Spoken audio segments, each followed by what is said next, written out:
నమస్తే. సంవత్సరానికి మీరు 436 రూపాయలు కడితే ప్రమాదవశాత్తు లేదా దురదృష్టవశాత్తు మీకు ఏదైనా జరిగితే మీ కుటుంబ సభ్యులకి 2 లక్షల రూపాయలు వచ్చేటటువంటి ఒక కేంద్ర ప్రభుత్వ పాలసీ ఉంది. ఆ పాలసీ పేరు ప్రధానమంత్రి జీవన్ జ్యోతి బీమా యోజన.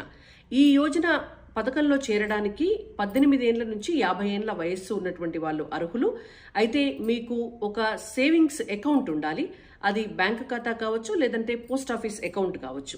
మీరు బ్యాంకుకి కానీ పోస్ట్ ఆఫీస్కి కానీ వెళ్ళి మీరు ప్రధానమంత్రి జీవన్ జ్యోతి బీమా యోజన సంబంధించినటువంటి ఫామ్ కావాలి అని అంటే వాళ్ళు ఫామ్ ఇస్తారు. దాంట్లో మీ పేరు, మీ ఆధార్ కార్డు, మీ వివరాలన్నీ కూడా జత చేసి వాళ్ళకి ఆ ఫామ్ కనుక సబ్మిట్ చేస్తే ఈ పాలసీ మీకు అటాచ్ చేస్తారు వాళ్ళు.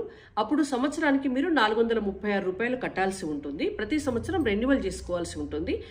పొరపాటున కనుక మీకు ఏదైనా జరిగితే 2 లక్షల రూపాయలు మీ కుటుంబ సభ్యులకి వస్తాయి.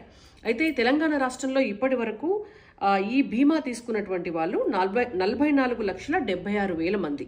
అయితే ఈ బీమా ద్వారా, ఈ పాలసీ ద్వారా కొంతమంది చనిపోయినటువంటి వాళ్ళ కుటుంబ సభ్యులకి 2 లక్షల రూపాయలు కేంద్ర ప్రభుత్వం ఇవ్వడం జరిగింది. ఆ డబ్బు కూడా తెలంగాణ రాష్ట్రానికి 607 కోట్ల రూపాయలు ఇప్పటిదాకా వచ్చింది. కాబట్టి ఇది పేదలకు, లేదంటే ఏ ఆసరా లేనటువంటి వాళ్ళకి ఇంటి యజమానులు చనిపోయినప్పుడు వాళ్ళ కుటుంబం రోడ్డున పడకుండా కేంద్ర ప్రభుత్వం ఆదుకునేటటువంటి ఒక పథకం. కాబట్టి త్వరగా మీరు గనక ఇప్పటివరకు ఈ బీమాలో చేరకపోయి ఉంటే వెళ్ళి ఆ సౌకర్యాన్ని వినియోగించుకోండి. జై తెలంగాణ, భారత్ మాతాకి జై.